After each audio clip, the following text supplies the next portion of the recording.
그리스도 이름으로 하나님 말씀 함께 나눌 시간 갖도록 하겠습니다.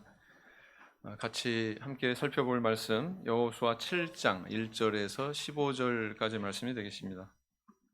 저와 같이 교독하겠습니다.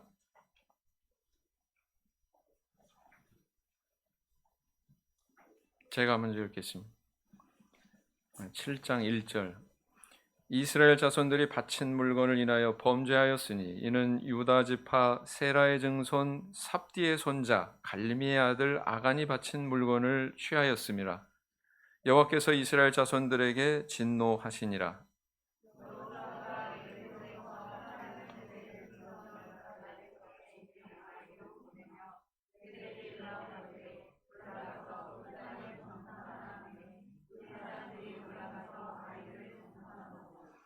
여호수아에게로 돌아와서 그에게 이르되 백성을 다 올라가게 말고 2-3천 명만 올라가서 아이를 치게 하소서. 그들은 소수니 모든 백성을 그리로 보내어 수고롭게 마소서 하므로.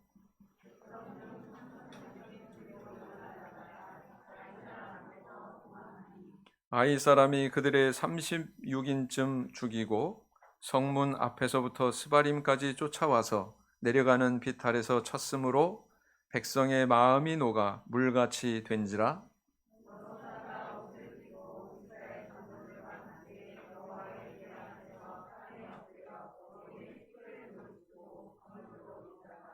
여호수아가 가로되 슬프도소이다 주 여호와여, 어찌하여 이 백성을 인도하여 요단을 건너게 하시고 우리를 아모리 사람의 손에 붙여 멸망시키려 하셨나이까.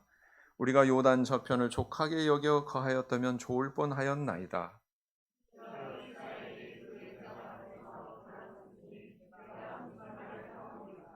가나안 사람과 이 땅 모든 거민이 이를 듣고 우리를 둘러싸고 우리 이름을 세상에서 끊으리니 주의 크신 이름을 위하여 어떻게 하시려나이까.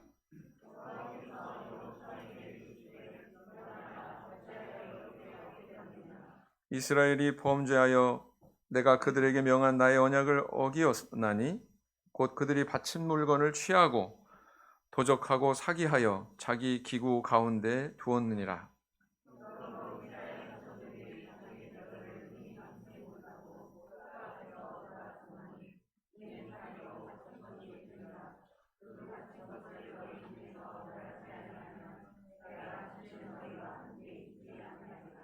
너는 일어나서 백성을 성결케 하여 이르기를 너희는 스스로 성결케 하여 내일을 기다리라. 이스라엘의 하나님 여호와의 말씀에 이스라엘아 너희 중에 바친 물건이 있나니 내가 그 바친 물건을 너희 중에서 제하기 전에는 너희의 대적을 당치 못하리라.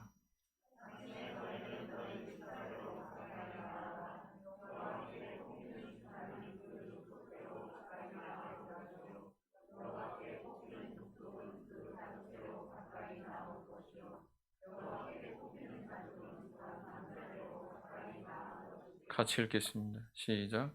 바친 물건을 가진 자로 뽑힌 자를 불사르되 그와 그 모든 소유를 그리하라. 이는 여호와의 언약을 어기고 이스라엘 가운데서 망령된 일을 행하였음이라 하셨다 하라. 2008년 2월 11일에 서울에서 아주 큰 사건이 있었죠. 서울시 그 600년의 역사를 상징하는 건축물이 있는데 국보 1호 뭡니까?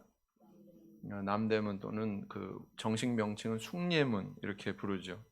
숭례문이 어떤 한 사람의 방화로 전소가 돼가지고 홀딱 다 타버린 그런 사건이 일어났습니다. 이 일을 저지른 사람은 누구냐면은 70세 노인으로서 자기가 개인적으로 토지 보상에 대한 불만을 품고 사회적인 보복 차원에서 이 사회가 다 보기 싫은 거죠. 그 사회적인 보복 차원에서 이 방화를 저지른 것입니다. 이 뉴스를 TV에서 접한 우리 국민들은 그 활활 타오르는 숭례문을 바라보면서 마음에 커다란 상처가 됐어요. 큰 슬픔에 빠졌었습니다. 그러셨었죠? 네. 뭐 그런 일이 있는 줄도 모르세요? 그런 일이 있었습니다. 그 때마침 그 기자와 인터뷰하던 한 노인은 자기의 개인적인 과거사를 이야기하면서 그 과거에 아름다웠던 자기 자신의 그 추억이 다 불살라지는 것 같은 그런 고통을 느꼈다. 이렇게 이야기를 했습니다. 그래서 이 한 사람 때문에 그 노인뿐만 아니라 온 국민이 이렇게 슬퍼했고 고통스러워할 때 이 사안을 수습하려고 나선 한 분이 계셨어요. 누구였냐면은 나의 문화유산 답사기라고 하는 책의 저자로도 유명한 당시 문화재청장을 맡고 있었던 유홍준 씨였습니다. 그분이 나서서 말하기를 참으로 죽어서도 씻을 수 없는 그런 아픔이다. 그런 아픔을 느낀다. 이렇게 얘기하면서 내가 이 사안을 수습하겠다. 그리고 이게 수습이 되면 나의 이런 그 직분에 대한 책임을 통감하고 이 자리에서 물러나겠습니다. 이렇게 공언을 했고 그분이 또 이렇게 진두지휘에서 모든 사안을 해결하고 나중에 이제 그 말대로 그 자리에서 물러나게 됐죠. 그래서 그분의 그런 책임 있는 행동을 통해서 또 국민들은 위안을 받기도 했습니다. 이처럼 우리가 이 사회를 살아가는데 그 살아가는 이 사회 속에서 발생하는 여러 가지 사건들을 우리는 경험하죠. 그 가운데 한 사람 때문에 많은 사람이 이렇게 아픔을 또 슬픔을 경험하기도 하고 또 다른 한 사람 때문에 많은 사람이 또 위로를 얻고 또 힘을 얻고 하는 그런 장면을 우리는 목격하게 됩니다. 그런 것을 경험하면서 우리는 한 사람의 힘이라는 것이 한 사람의 영향력이라고 하는 것이 이렇게 큰 것이구나라는 것을 절감하곤 하죠. 네. 이 사회뿐만 아니라 하나님의 나라로 일컬어지는 이 교회 공동체 안에서도 그런 일이 일어난다라는 것입니다. 한 사람 때문에 교회가 아파할 수 있고요. 또 한 사람 때문에 교회 전체가 행복해질 수도 있습니다. 한 명의 성도의 언행 때문에 교회가 어려움 당할 수 있고요. 한 사람의 성도의 언행 때문에 교회가 크게 발전하는 그런 전기를 맞이할 수도 있다라는 거죠. 그래서 우리가 대한민국의 한 국민으로서 서로 공통적으로 마음속에 느끼는 그런 어떤 감정들이 있어요. 그 감정들이 왜 일어나냐면 우리는 다 한 핏줄이다, 한 민족이다 이런 의식이 우리 안에 있기 때문에 그렇습니다. 교회도 마찬가지란 말이죠. 교회도 그리스도의 사랑으로 맺어진 우리가 한 몸이다, 한 가족이다 라고 하는 의식이 있기 때문에 그 한 사람 때문에 내가 아프기도 하고 그 한 사람 때문에 내가 위로를 얻기도 하고 그러는 것이다 라는 것입니다. 고린도후서 11장 29절 말씀을 보겠습니다. 고린도후서 11장 29절.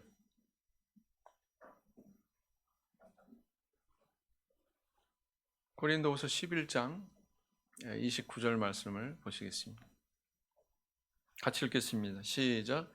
누가 약하면 내가 약하지 아니하며 누가 실족하게 되면 내가 애타하지 않더냐? 고린도후서 누가 기록한 책이에요? 바울 사도. 이 바울 사도가 이야기하기를 교회 성도들 가운데서 누가 약하면은 막 바울 사도 마음도 막 약해져요. 누가 뭐 실족하게 되면 교회 안 나온대 막 이런 이야기 들으면 막 마음이 타요. 바울 사도가 왜 그런 감정을 느꼈습니까? 한 몸 의식이 있기 때문에.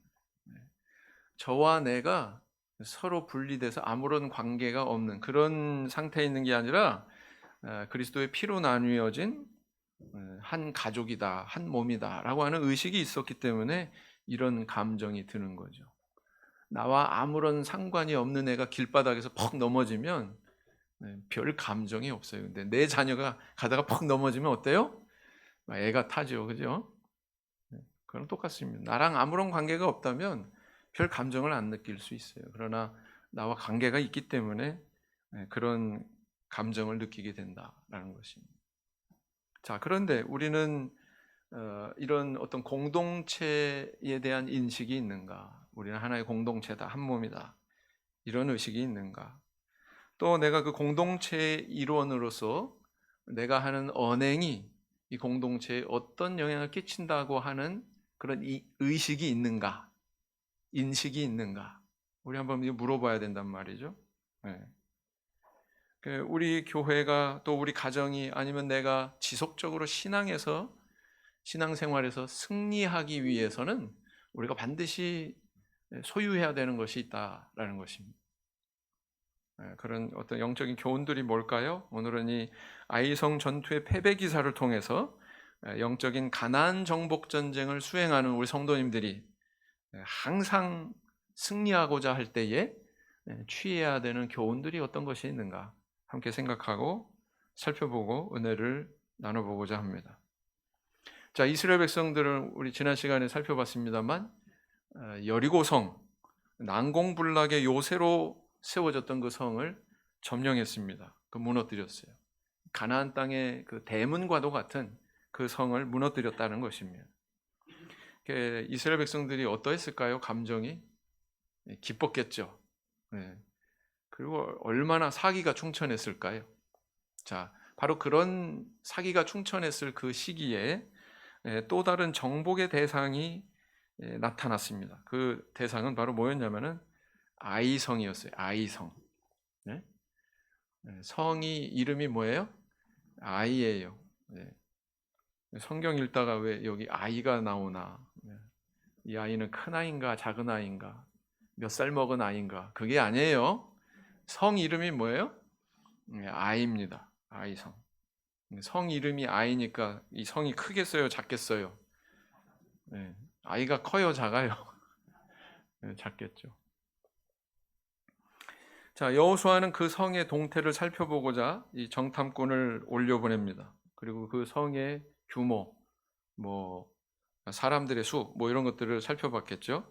그리고는 이제 와서 보고를 합니다. 보고한 내용이 어떤 것입니까? 네, 여리고 성하고는 비교할 수 없는 작은 성이니까 뭐 그 안에 있는 사람들 소수예요. 그러니까 한 2, 3천 명 정도만 올려보내서 전쟁하면 우리가 이길 수 있습니다. 이렇게 보고를 했단 말이죠. 그랬더니 그 보고를 여호수아는 그대로 받아들이고 그들의 제안대로 병력을 꾸리게 됩니다.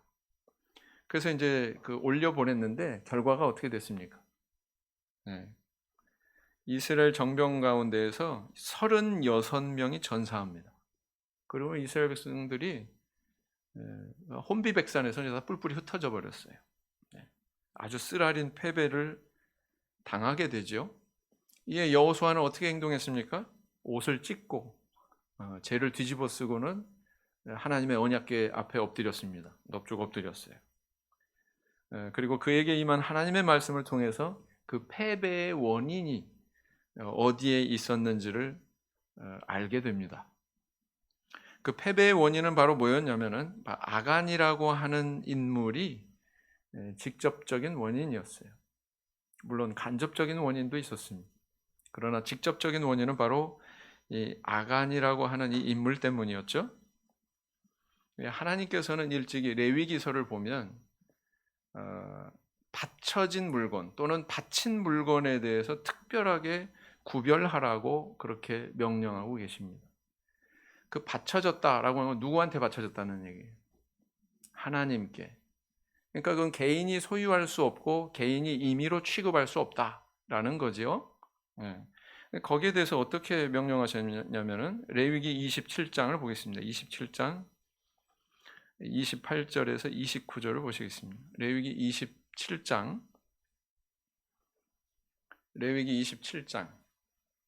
28절에서 29절 말씀을 살펴보시겠습니다.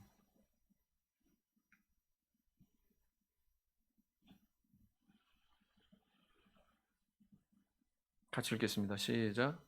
오직 여호와께 아주 바친 그 물건은 사람이든지 생축이든지 기업에 바치든지 팔지도 못하고 속하지도 못하나니 바친 것은 다 여호와께 지극히 거룩함이며 아주 바친 그 사람은 다시 속하지 못하나니 반드시 죽일지니라. 그래서요, 이런 말씀을 기준으로 삼아 볼 때 그것이 만약에 동물이거나 사람이면 받쳐진 존재는 죽여야 됐어요. 이 죽음의 의미는 일종의 제물로서 취급한다는 뜻입니다. 뿐만 아니라 어떤 물건이나 이런 것들을 불살라 버렸어요. 다. 네. 소멸시켜 버렸습니다. 그게 바친 물건에 대한 하나님께서 명령하신 취급의 기준이었다라는 것입니다. 그래서 이제 여리고성을 정복할 때 하나님께서 이스라엘 백성들을 향해서 명령하십니다. 이 성을 점령했을 때 그 안에 있는 사람이나 가축이나 물건은 다 어떤 것으로 취급을 해라? 바친 물건으로 취급해라. 바쳐진 물건으로 취급을 해라. 그래서 이렇게 명령하셨어요. 여호수아서 6장 17절을 보겠습니다. 다시 여호수아 6장 17절을 보시면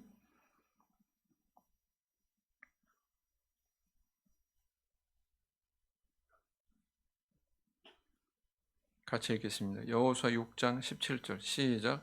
이 성과 그 가운데 모든 물건은 여호와께 어떻게 하라고요? 바치되 기생나합감으로 그 집에 동거하는 자는 살리라. 여기까지 읽겠습니다.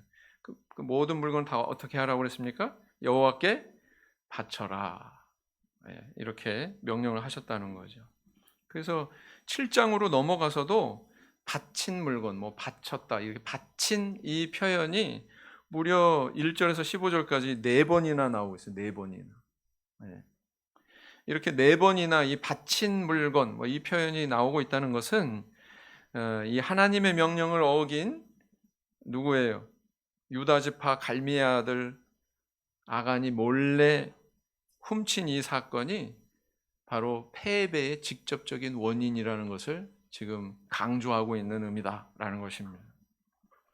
결국은 이 한 사람의 범죄로 아이성 전투에서 어떤 쓰라린 패배를 맛봤습니까? 아간이 칼에 맞아 죽은 게 아니에요. 아간 자신이. 아간은 살아 있어요. 아무 죄 없는 이스라엘 백성들 가운데 전쟁에 참전한 36명의 목숨을 잃게 됐습니다. 이로 인해서 또 어떤 영향을 미쳤습니까? 이스라엘 백성들은 사기가 이제 땅에 떨어졌어요. 언제 여리고성에서 그렇게 큰 승리를 경험했느냐 싶게 백성들의 마음이 물같이 됐다 이렇게 표현하고 있습니다.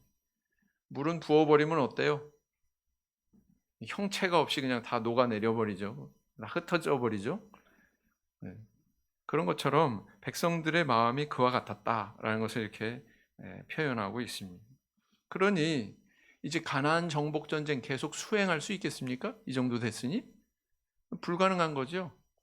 아주 심각한 상황을 만난 것입니다. 자, 하나님은 오늘 이 사건을 통해서 어떤 교훈을 주고 있을까요? 첫째는 뭐냐면은 말씀에 순종하면 여리고도 무너뜨리지만 불순종하면 아이성도 무너뜨린다. 이걸 오늘날 우리에게 가르쳐주고 있는. 여호수아 7장으로 다시 돌아가겠습니다. 7장 3절을 보시면 여호수아에게로 돌아가서 그에게 이르되 백성을 다 올라가게 말고 2-3천 명만 올라가서 아이를 치게 하소서. 그들은 소수니 모든 백성을 그리로 보내어 수고롭게 마소서 하므로. 자, 아이성은 여리고성과는 비교가 안 되는 작은 성이었습니다.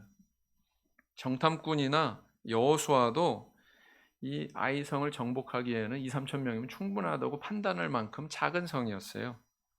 근데 정말 이렇게 작은 성이었나? 이 성의 인구는 얼마쯤 됐을까?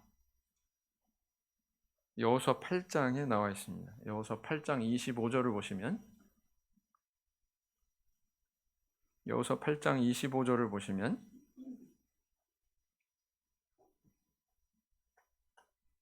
같이 읽겠습니다. 시작. 그날에 아이 사람의 전부가 죽었으니 남녀가 12,000이라 그랬어요. 남녀가 12,000이라 그랬어요. 인구수 비율이 50대 50이다. 남녀의 비율이 50대 50이다. 이렇게 가정하면 남자는 몇 명밖에 안 되는 거예요? 예? 12,000의 절반이면은 6천 명밖에 안 되는 거죠. 6천 명밖에. 그래서 60만 명의 이스라엘 군대의 수와 비교하면 장정의 수가 60만 명이라고 그랬어요. 장정은 전쟁을 수행할 수 있는 남자를 이야기합니다. 그런데 그와 비교할 때 정말 100분의 1밖에 안 되는, 거의 100분의 1밖에 안 되는 그런 작은 병력을 가지고 있던 성이 바로 아이성이었다라는 거죠. 근데 막상 전쟁을 하니까 이스라엘 백성들이 뭐라고 얘기했냐면 2, 3천 명만 올라가면 된다. 여러분들 보통 있잖아요. 성을 공격할 때는 그 성을 지키고 있는 군사수의 3배는 돼야 가능하다. 3배는 돼야 이 전쟁을 치를 만하다. 이렇게 판단을 합니다. 그럼 6천 명의 3배면은 얼마예요? 남녀, 여자까지도 뭐 칼 들고 아마 방어했겠죠. 그러면 남녀가 다 참전했다고 가정하고 1만 2천 명의 3배면은 얼마예요? 3만 6천 명은 돼야 됐다는 거죠.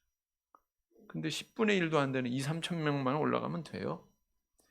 사실 아간도 이 전쟁이 패한 원인의 직접적인 빌미가 됐지만 이스라엘 백성들의 이런 태도도 문제가 있었다는 거죠. 이게 간접적인 원인이 된다라는 것입니다. 아마도 이 아이성 전투에서 이렇게 패배한 것, 여리고성 전투를 승리로 장식하니까 마음에 교만한 생각이 들었던 것 같아요. 아이성 정도쯤이야 이런 생각이 들었을까요? 안 들었을까요? 네, 들었던 것 같아요. 근데 이 말하는 걸 한번 가만히 진단을 해보세요. 네? 뭐라고 얘기하고 있습니까? 한 뭐 소성이니까 소수니까 2, 3천 명만 올라가면 돼요. 여호수아도 그 말을 받아서 아 그렇구나. 그 정도 병력이면 되겠지. 자, 여리고성을 정복할 때 이스라엘 백성들이 병력이 많기 때문에 승리했습니까? 잘못 짚고 있죠? 이스라엘 백성들이 여리고성을 무너뜨린 것은 하나님이 지시하신 그대로 한치의 오차도 없이 그대로 행동했기 때문에 무너뜨릴 수 있었어요. 그래서 승리의 비결은 여호와께 순종하느냐 안 하느냐에 있었습니다. 근데 지금 와서 이들의 태도를 한번 보세요. 2, 3천 명만 올라가면 돼요. 어디에 주목하고 있는 거예요? 군사수. 여호수아도 그 말을 그대로 받았어요. 그 말을 그대로 받았다는 것은 여호수아도 똑같이 생각했다는 거예요. 똑같은 관념을 가지고 있었다는 거예요. 여리고성을 무너뜨린 것은 군사수에 있었던 것으로 그는 착각했습니다.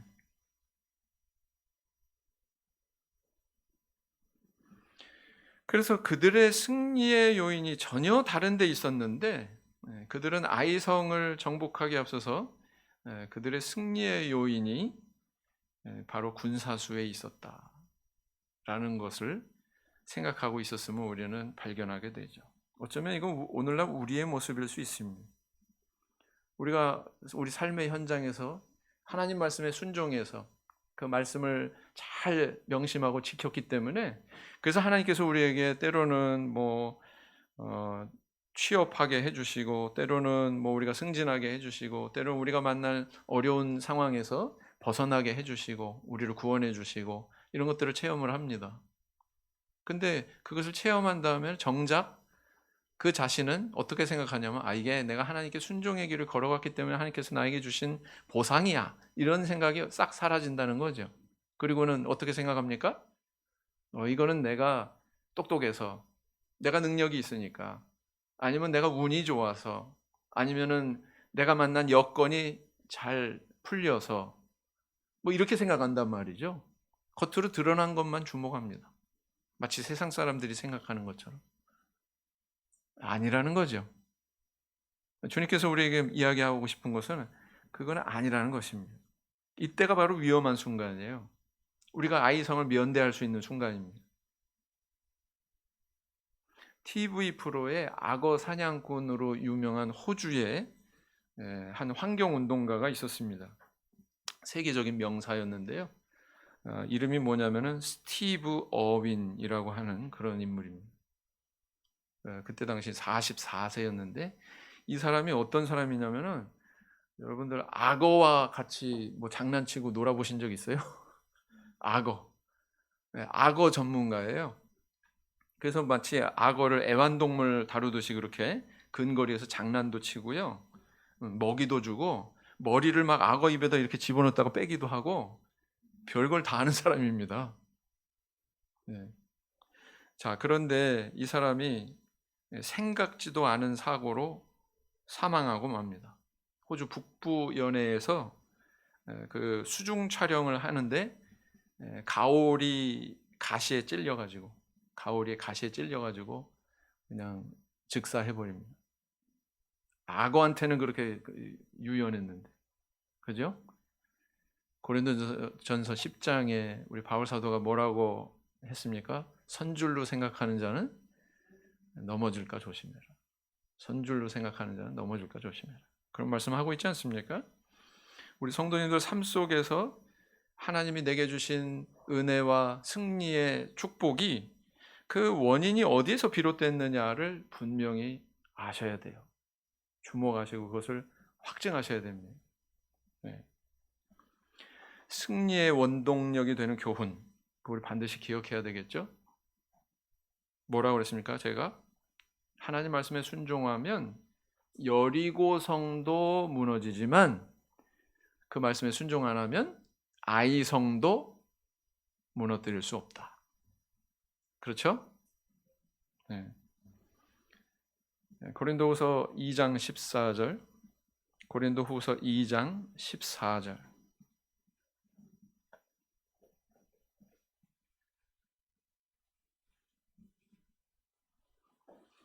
고린도후서 2장 14절 같이 읽겠습니다.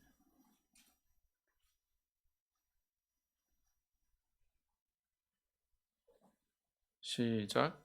항상 우리를 그리스도 안에서 이기게 하시고 우리로 말미암아 각처에서 그리스도를 하는 냄새를 나타내시는 하나님께 감사하노라. 이거 뭡니까? 항상 우리를 그리스도 안에서 어떻게 하신다고요? 이기게 하시고, 주님께서 우리에게 기대하시는 건 뭐냐면 우리가 항상 우리 삶 속에서 승리하는 거, 그거 기대하고 계세요.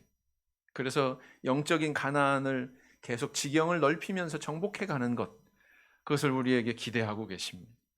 항상 승리하셔야 되겠죠? 승리하시기 위해서 첫 번째로 기억해야 될 교훈, 말씀에 순종하자. 순종하면 여리고 성도 무너지고, 순종하지 않으면 아이 성은 무너뜨릴 수 없다라는 것입니다. 그 다음 두 번째는 뭐냐면은 범죄와 오류는 즉각 회개할 줄 알아야 된다라는 것을 교훈하고 있습니다. 오늘 본문에 읽지는 않았습니다만 삽디의 손자 갈미의 아들 아간이 어떻게 됐습니까? 이후에 여호수아 7장을 보시겠어요? 7장 18절. 여호수아 7장 18절 보시면은 삽디의 가족 각 남자를 가까이 나오게 하였더니 유다 지파 세라의 증손 삽디의 손자 갈미의 아들인 아간이 뽑혔더라 그랬어요. 이 사람이 범죄한 거 무엇으로 밝혀졌습니까? 여기에도 하나님께서 역사하셨죠? 제비를 뽑았더니 12지파가 있어요. 12지파. 탁 뽑았는데 어느 지파가 나왔어요? 유다 지파가 나왔어요. 유다 지파. 그 다음에 또 뽑았더니 누가 나왔어요? 세라의 증손 삽디의 손자 갈미의 아들인 아간이 뽑혔어요. 세상에 이렇게 섬세하게 우리 하나님께서 이렇게 역사하실 수가. 이 아이성 패배에는 여호수아와 백성들의 자만심이라고 하는 그런 원인도 있었지만 간접적인 원인이죠. 직접적인 원인은 바로 뭐였냐면 이 아간이라고 하는 인물 때문이었다라는 것입니다. 분명 여리고성 전투에서 이스라엘 백성들은 정말 큰 승리를 경험했습니다. 야, 하나님께서 이렇게 놀라운 능력을 가지고 계시네. 우리가 칼로 공격한 것도 아니고 공성태로 성을 친 것도 아닌데 저 성을 하나님께서 무너뜨리시네. 얼마나 감격했을까요? 얼마나 하나님의 존재가 크게 그 눈에 발견이 됐을까요? 그런데 놀라운 사실은 뭐냐? 그럼에도 불구하고 아간이란 인물이 이 현장에 있더라라는 거예요. 아간 같은 인물도 이런 현장에 있더라라는 거예요. 네. 그래서요, 이 하나님의 역사가 크게 나타나잖아요. 그럼 마귀의 역사도 거기에 상응해서 크게 나타납니다. 그게 영적 세계에서 이루어지는 일이에요. 근데 하나님께서는 이미 그 여리고성이 무너지기 전에 말씀하셨죠. 6장 18절에 보면 너희는 바칠 물건을 스스로 삼가라. 6장 18절. 같이 읽어보실까요? 시작. 너희는 바칠 물건을 스스로 삼가라. 너희가 그것을 바친 후에 그 바친 어느 것이든지 취하면 이스라엘 진으로 받침이 되어 화를 당케 할까 두려워하노라 그랬어요. 미리 말씀하셨어요? 안 하셨어요? 미리 말씀하셨어요. 미리 말씀하셨음에도 불구하고 그 말씀과 정면으로 위배가 되는 그런 행동을 한 이런 인물이 나왔다고 하는 사실, 이 사실도 참 놀라운 거죠. 여리고성이 무너진 사실만 놀라운 것이 아니라 야, 어떻게 저런 기적이 일어나는 역사의 현장에서 저런 범죄를 미리 얘기까지 했는데 저런 사람이 나올 수 있지? 여러분, 오늘날 교회에서요, 어떤 일도 일어날 수 있어요. 이걸 보면. 있어요, 없어요? 어떤 일도 일어날 수 있어요. 나는 그럴 줄은 정말 몰랐네. 실망이야. 신앙에 뭐 등 돌릴 만한 그런 빌미로 삼지 마세요. 어떤 일도 일어날 수 있어요. 네. 자, 그래서 이렇게 36명이나 이 아간 한 사람으로 해서 죽는 이런 상황이 됐어요. 이스라엘 백성들의 마음이 물같이 다 흩어져 버렸어요. 더 이상 가나안 정복 전쟁을 수행할 만한 그런 의욕이 완전히 소실돼 버린 그런 상황에 처하게 됐어요. 그러면 살아있는 양심의 인물이었을 것 같으면 아간은 어떻게 행동해야 됐을까요? 제가 잘못했습니다. 저희 범죄 때문에 저 아무 죄도 없는 36명의 동료들이 죽었군요. 사실은 내가 죽어 마땅합니다. 뭐 이렇게 나올 수 있지 않을까요? 양심 있는 사람이라면? 근데 아간은 그렇게 행동하지 않았어요. 끝까지 자기의 범과에 대해서 공개하지 않았습니다. 감췄습니다. 언제까지? 제비 뽑기 해가지고 그 사람이 딱 하나님께서 그 사람을 드러내기 전까지 끝까지. 맞죠? 네. 그래서 범죄한 사람의 심각한 점은 뭐냐면 회개할 마음도 싹 달아난다는, 잘못을 안 인정한다는. 이거는 인간 안에 있는 아주 뿌리 깊은 그 성향입니다. 인간 안에. 저는 TV는 잘 안 봅니다만 가끔 이제 이렇게 왔다 갔다 거리면서 이제 뭐 눈에 띄는 경우가 있어요. 어린아이가 주스를 아빠한테 받아 먹고는 자기가 장난기가 발동이 돼가지고 그냥 와락 그냥 쏟아버렸어요. 아빠가 이거 누가 그랬어? 이거 누가 그랬어요? 아이한테 추궁하니까 아이가 인정할까요? 안 할까요? 해요? 안 해요? 네. 뭐라고 대답하는 줄 아세요? 아빠가 그랬어. 아빠가 그랬대요. 아빠가. 인간 안에 아주 뿌리 깊은 그런 성향이 있어요. 자기 죄를 고백하지 않아요. 회개하지 않습니다. 아간이 바로 그런 모습을 보여주고 있죠. 반면에 여호수아는 어떻게 행동하고 있습니까? 여호수아. 네?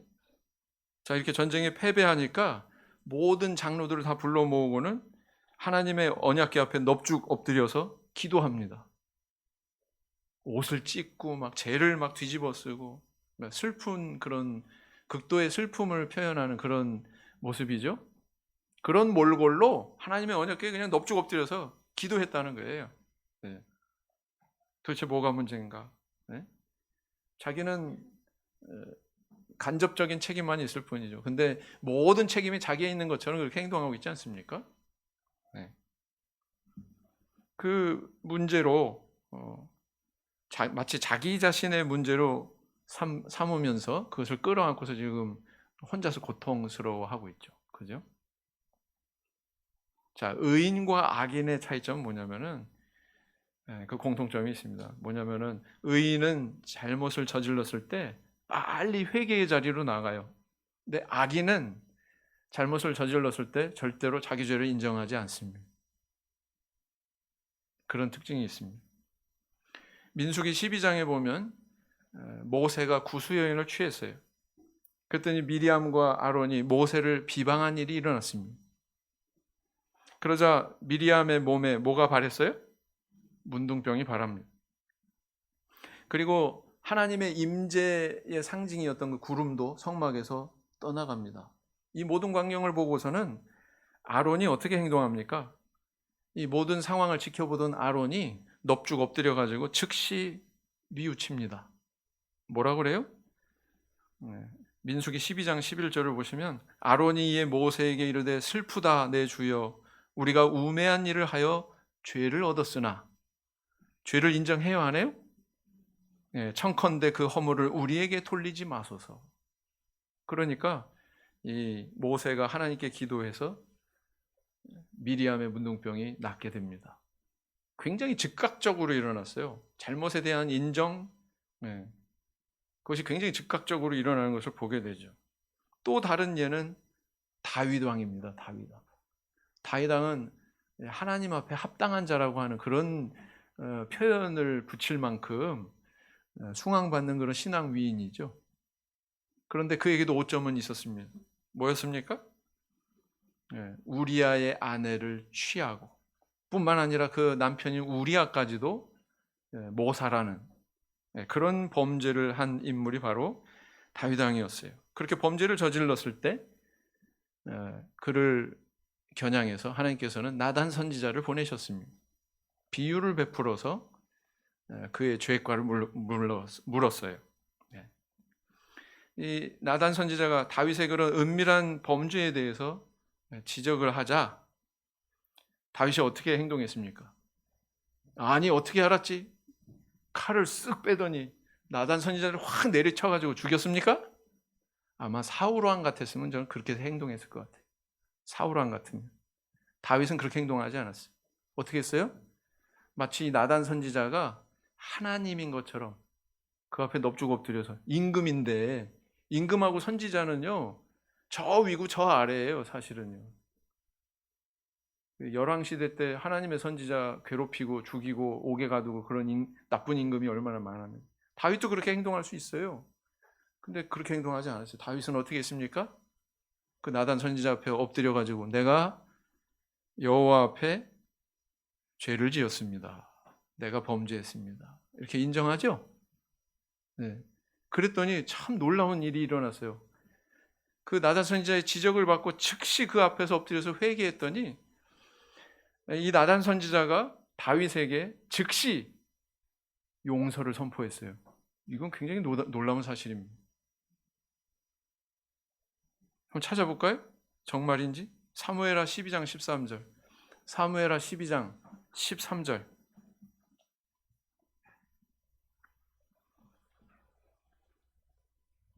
사무엘하 12장 13절. 사무엘하 12장 13절을 보시겠습니다. 같이 읽겠습니다. 시작. 다윗이 나단에게 이르되 내가 여호와께 죄를 범하였노라 하매 나단이 다윗에게 대답하되 여호와께서도 당신의 죄를 사하셨나니 당신이 죽지 아니하려니와 그랬어요. 여러분들 놀랍지 않습니까? 우리가 회개할 때 하나님께서는 즉각적으로 우리가 회개할 때 하나님의 용서도 어떻게 선포된다는 거예요? 언제? 즉각적으로 선포된다는 거예요. 다윗이 뭐 제사 드리고 그러지 않았어요. 그죠? 양이나 소나 염소나 그 나라에서 제일 기름지고 좋은 소를 가지고 와.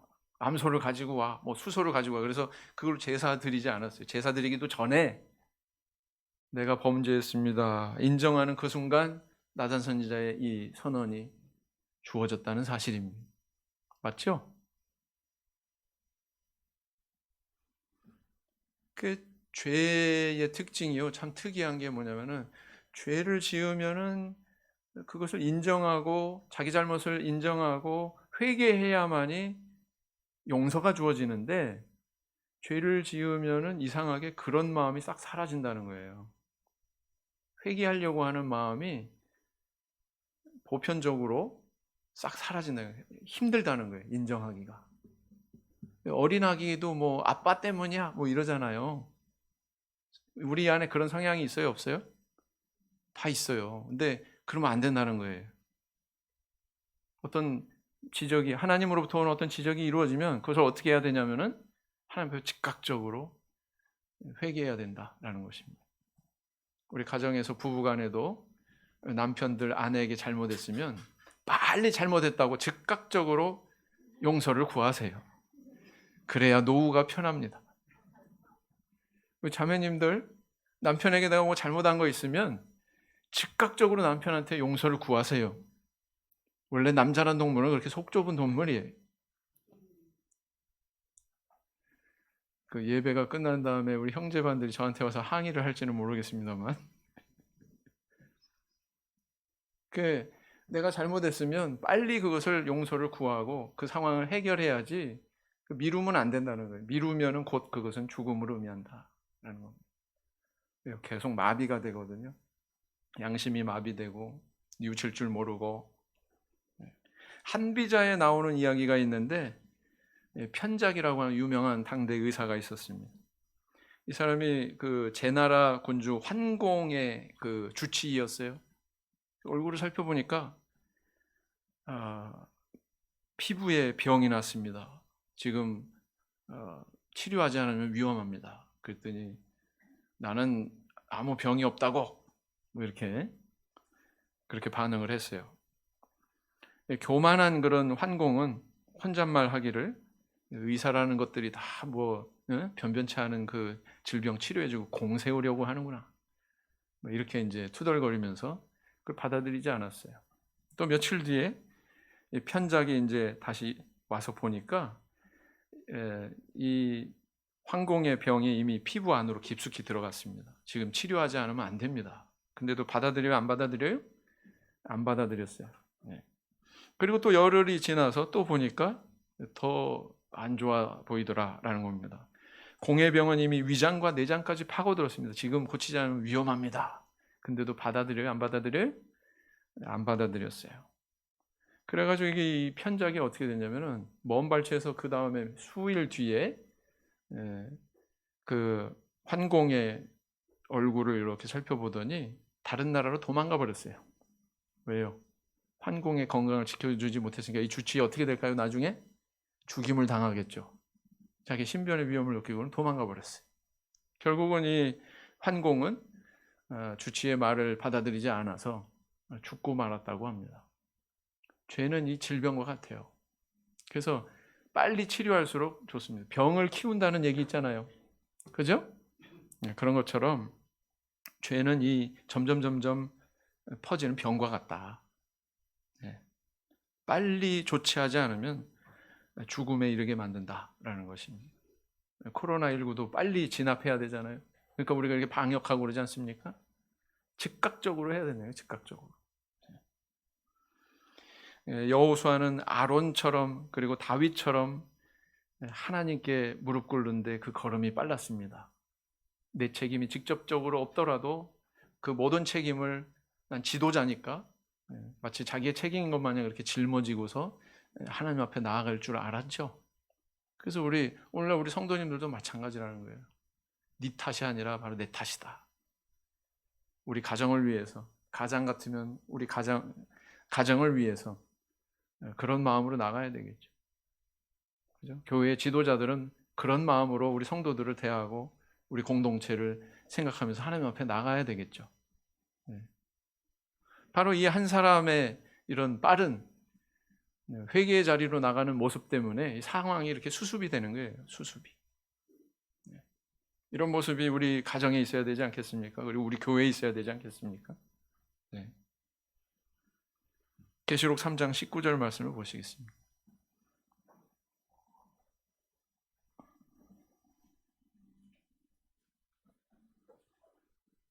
계시록 3장 19절 같이 읽겠습니다. 시작. 무릇 내가 사랑하는 자를 책망하여 징계하노니 그러므로 내가 열심을 내라 회개하라 그랬어요.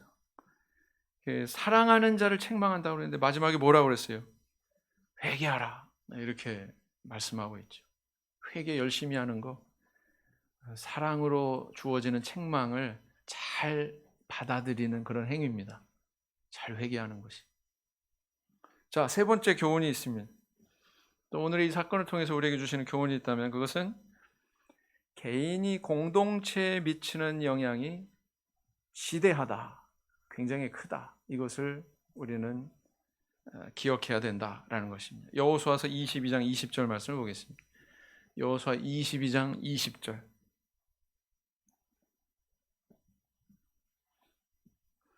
여호수아 22장 20절. 여호수아 22장 20절 같이 읽겠습니다. 시작. 세라의 아들 아간이 바친 물건에 대하여 범죄함으로 이스라엘 온 회중에 진노가 임하지 아니하였었느냐? 그 죄악으로 망한 자가 그 사람뿐이 아니었느니라 그랬어요. 여호수아 22장 20절에 왜 갑자기 이런 말씀이 나올까요? 가나안 정복 전쟁을 다 마쳤습니다. 뿐만 아니라 가나안 땅에 대한 분배도 다 마쳤습니다. 이스라엘 지파들에 대한. 그렇게 다 정리하고 나서 이제 과거사를 회상하는 그런 자리죠. 여호수아가 두령들을 다 모아놓고 그 자리에 과거사를 회상하는데 그 회상하는 자리에서 이런 말을 지금 언급하고 있는 거예요. 그 패배의 사람은요 심리적으로 과거의 안 좋은 기억들은 떠올리기 싫어해요. 좋은 것만 취하려고 그래요. 근데 신앙인은 그러면 안 돼요. 과거에 실패한 그런 기억도 제대로 평가하고 기억해내서 그걸 교훈으로 삼을 줄 알아야 됩니다. 그래야 되지 않겠습니까? 건강에 나쁜 음식 그런 데 대한 경험 잊어버리고 아무거나 막 먹으면 안 되잖아요. 그죠? 네. 그런 것도 반드시 기억해야 우리 육신의 건강이 지켜지는 것처럼 마찬가지예요. 과거의 실패의 기억도 우리가 그것을 기억해내고 다시 한번 되새기고 거울로 삼을 줄 알아야 된다라는 것입니다. 여호수아와 지금 이스라엘 두령들이 그 일을 하고 있는 거예요. 과거의 그 패배의 역사 이것을 잘 기억해서 새로운 가나안 땅에서의 역사를 열어가려고 지금 준비를 하는 과정에 이 언급을 하고 있다라는 것입니다. 아간이라고 하는 이 한 사람으로 인해서 공동체에 끼치는 해악이 굉장히 크다고 하는 사실을 여기서 지금 주목시키고 있어요. 예. 아간이라고 하는 이름의 뜻이 괴롭히는 자 이런 뜻이라고 그래요. 괴롭히는 자. 이 한 사람 때문에 36명이 죽지 않았습니까? 또 이스라엘 백성들은 사기가 꺾이지 않았습니까? 네. 잘 나아가다가 발걸음을 멈추게 마치 그 돌뿌리 같은데 탁 채워가지고 넘어지는 것처럼 그런 상황이 지금 도래하게 한 인물이 바로 이 한 사람이었다라는 거예요. 이처럼 한 사람의 영향력은 적지 않아요. 한 사람이 공동체에 전체에 악영향을 미칠 수도 있고 그 한 사람이 공동체 전체에 긍정적인 영향을 끼칠 수도 있는 것입니다. 아담 한 사람의 범죄로 모든 인류가 죄인 되지 않았습니까? 어마어마한 거 아니에요? 코로나19 환자 한 사람이 수천 수만 명한테 전파해가지고 많은 사람들의 목숨을 앗아가지 않습니까? 어마어마하지 않습니까? 죄는 이와 같다. 또 뿐만 아니라 예수 그리스도 한 분을 통해서 모든 인류가 구원을 얻을 수 있는 길도 열리지 않았습니까? 한 사람의 긍정적인 영향이 이럴 수 있다는 거예요. 이건 예수 그리스도에 대한 이야기만이 아니고 오늘날 그분을 믿고 그분의 길을 쫓아가려고 하는 우리들도 똑같은 역할을 할 수 있다는 거예요. 나 한 사람 때문에 많은 사람들이 유익을 얻고 생명을 얻고 그런 영향력을 끼칠 수 있다는 거죠. 우리 성도가. 그렇습니다. 그래서 우리 그걸 주목을 할 줄 알아야 돼요. 아, 나는 나 혼자가 아니구나. 내가 소속한 공동체에 나는 지대한 영향을 끼칠 수 있는 그런 존재구나. 이런 의식이 우리한테 있어야 된다는 것입니다. 그걸 가르쳐주고 있는 거예요. 로마서 5장 19절 말씀 보시겠습니다. 로마서 5장 19절 말씀. 로마서 5장 19절 같이 읽겠습니다. 시작. 한 사람이 순종하지 아니함으로 많은 사람이 죄인 된 것 같이 한 사람이 순종하심으로 많은 사람이 의인이 되리라 그랬어요. 대만에요.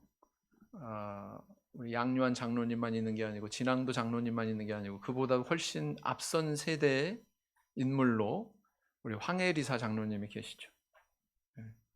이 황혜리사 장로님은 어떤 역할을 하셨느냐? 그분 집을 교회로 하나님 앞에 헌납했습니다. 헌납한 그 교회가 온자 교회. 뿐만 아니라 이분은 지금 현재 대만 총회의 행정의 골격을 마련하신 분이 바로 이분이었습니다. 이분이 정치 활동을 했던 사람이거든요. 독립운동하고 막 그랬던 분이거든요. 그러다 보니까 이분의 어떤 그런 그 배운 지식, 해안 이런 걸로 조직을 구성하는 그런 은사를 발휘하셨습니다. 뿐만 아니라 이분은 문서 전도의 중요성에 눈을 떠가지고 문서 선교의 또 초석을 닦은 인물이 또 이 장로님으로 알려져 있습니다. 그래서 그 결과가 뭐냐면 사바교회죠. 지금 동말레이시아라고 하는 그 사바교회는요, 순수하게 문서 선교로 교회가 설립이 된 그런 나라입니다. 대단하지 않습니까? 그래서 뭘 느끼냐면 이분 한 사람의 영향력이 대단하다. 이분 한 사람으로 인해서 우리 하나님의 나라가 이렇게 확장되는데 정말 크게 들어 쓰셨구나 그런 생각을 하게 되거든요. 어떻습니까? 한 사람의 힘? 한 사람이기 때문에 하찮다고요? 그렇지 않습니다. 그 한 사람으로 인해서 하나님은 커다란 역사를 이루신다는 것을 아셔야 되겠습니다. 그래서 이와 같이 오늘 본문에서 우리에게 주시는 교훈 3가지였죠? 첫째, 말씀에 순종하면 여리고 성도 무너지지만 순종하지 않으면 아이 성도 무너뜨릴 수 없다. 두 번째 교훈은 뭐였습니까? 내가 만약에 어떤 범과 어떤 범죄의 사실이 있다면 하나님 앞에 어떻게 회개해야 된다? 즉각적으로 회개해야 된다. 세 번째는 뭐예요? 공동체에 그것이 악영향이건 긍정적인 영향이건 한 사람이 끼치는 영향력은 대단히 크다, 지대하다. 이런 영적인 원리들, 비록 이스라엘 역사 속에서 쓰라린 그런 패배의 사건이었지만 오늘날 우리가 우리 신앙생활 속에서 지속적인 승리를 얻기 위해서 하나님께서 마련하신 그런 소중한 교훈을 전달하고 있습니다. 이런 교훈이 저와 우리 성도님들의 길잡이가 나침판이 돼서 우리의 인생을 저 천국까지 무사히 열어가는 그런 기능을 하기를 예수님 이름으로 기원드립니다. 묵상 기도하시겠습니다.